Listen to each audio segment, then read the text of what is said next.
Selamat siang.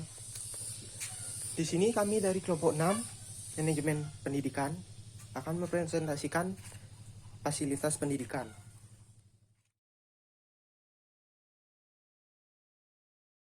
Terima kasih atas kesempatan yang telah diberikan kepada saya. Perkenalkan, nama saya Kadek Sarara Sangkide dengan 3 digit NIM terakhir 102 dari kelas 4A.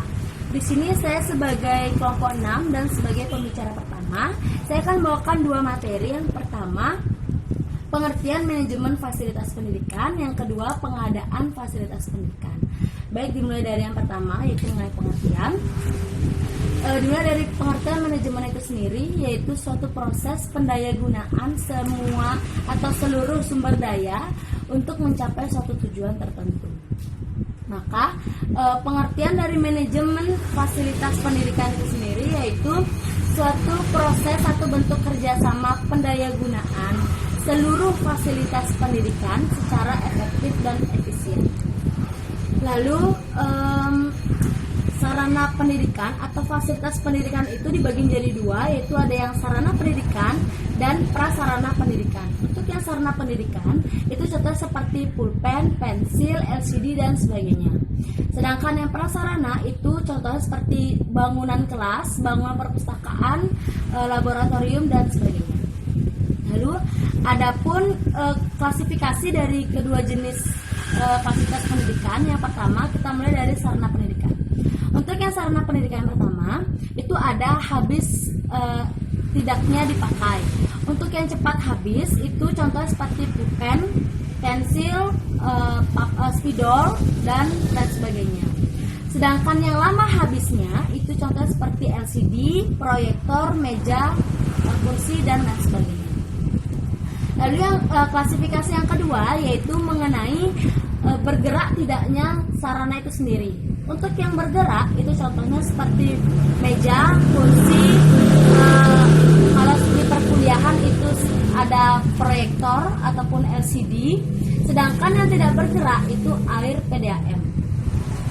Selain sarana, prasarana juga memiliki klasifikasinya. Itu ada yang pertama, prasarana secara langsung yaitu bangunan kelas yang kita gunakan dalam proses pembelajaran. Sedangkan prasarana tidak langsung itu seperti laboratorium, ruang guru ataupun ruang perpustakaan dan lain sebagainya. Selanjutnya dalam fasilitas pendidikan itu pasti akan ada pembaruan atau pengadaan fasilitas pendidikan itu lagi. Nah, di sini yang bertugas itu adalah suatu pihak yang memang dia diberikan kewenangan untuk melakukan pengadaan fasilitas pendidikan. Tetapi dalam melakukan pengadaan itu harus benar-benar dipikirkan secara detail apakah fasilitas itu yang akan diadakan lagi, apakah memang benar-benar rusak, apakah itu tidak layak dipakai, ataupun jika itu dari kayu itu sudah lapuk. Nah, selain itu pengadaan itu pun dapat dilakukan atau diadakan atau fasilitas itu ketika diadakan itu bisa didapatkan melalui 4 cara, yaitu yang pertama melalui beli sendiri ke tokonya langsung atau ke toko peralatan fasilitas pendidikan. Yang kedua dari dana pemerintah atau hibah. Yang ketiga itu dari orang tersendiri yaitu melalui buatan sendiri. Yang keempat melalui pinjaman. Baik, sekian presentasi dari saya. Apabila ada salah kata, saya mohon maaf. Akan dilanjutkan oleh rekan saya. Terima kasih. Perkenalkan, nama saya Iwayan Budianta Suta, NIM 18130111097. Di sini saya akan melanjutkan presentasi dari teman saya. Materi saya yang pertama adalah pendayagunaan dan pemeliharaan fasilitas pendidikan. Pendayagunaan adalah suatu kegiatan yang dimana kegiatan tersebut dilakukan untuk memaksimalkan kegunaan suatu barang. Contoh-contoh dari fasilitas yang dimaksud mungkin saya berikan contoh seperti kamar mandi, buku, sapu, meja, kursi, dan sebagainya yang ada di di sekolah.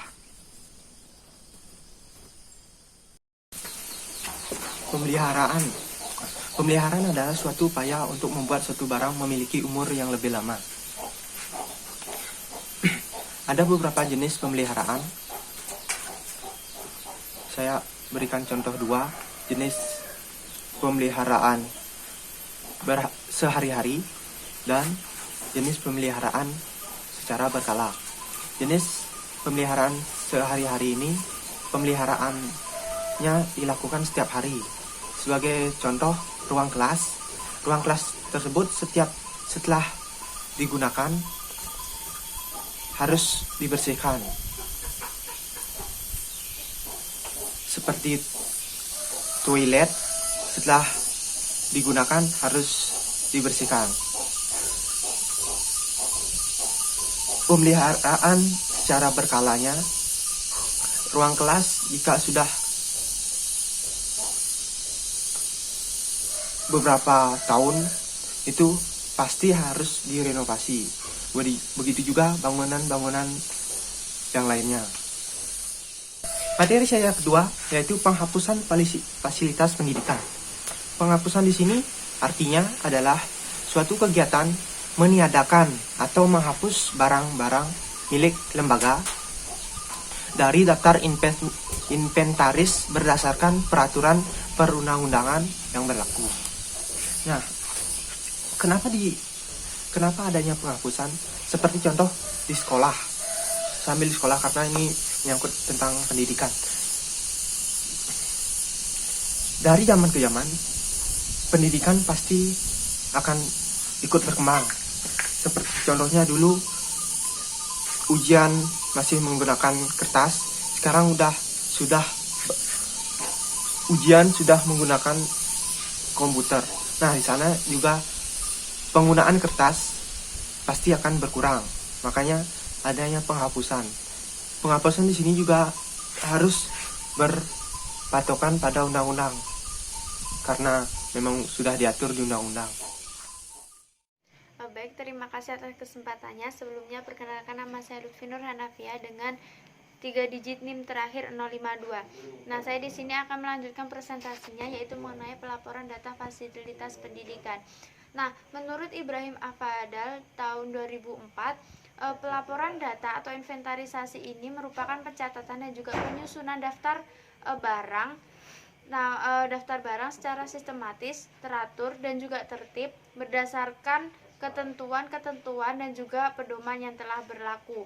Laporan data fasilitas pendidikan ini merupakan pencatatan dan juga penyusunan daftar-daftar sarana dan juga prasarana pendidikan yang dibutuhkan secara sistematis, teratur, dan juga tertib sesuai dengan pedoman yang telah ditentukan oleh pihak sekolah itu sendiri.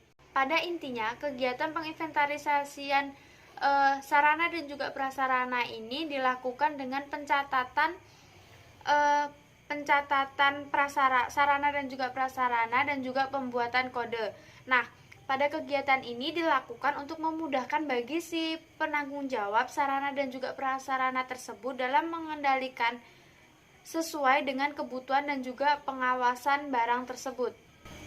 Yang kedua yaitu penginventarisasi sarana dan juga prasarana pendidikan untuk pengawasan sarana dan juga prasarana itu sendiri. Nah, setelah diadakannya pencatatan dan juga pemberian kode barang pada setiap sarana dan prasarana tersebut, hal ini ditunjukkan agar semua pihak sekolah tersebut mudah mengenal kembali perlengkapan di sekolah, baik ditinjau dari segi kepemilikan sampai dengan penanggung jawab dan juga pengawasan. Kemudian, dalam kegiatan penginventarisasian ini meliputi 2 kegiatan, yaitu yang pertama penginventarisasian sarana dan juga prasarana pendidikan untuk pengendalian sarana dan juga prasarana melalui pemberian kode, nama barang, sumber barang, dan juga keterangan barang. Untuk itu, sekolah-sekolah harus dapat mengawasi dengan baik. Dengan adanya pengawasan yang baik, ini diharapkan dapat meminimalisir resiko-resiko dari hal-hal yang tidak diinginkan. Nah, Sekian presentasi dari saya, kurang lebihnya saya mohon maaf. Terima kasih. Mungkin sekian dari kami kelompok 6. Jika teman-teman ada pertanyaan, bisa langsung didiskusikan di sesi diskusi. Sekian dari kami. Selamat siang.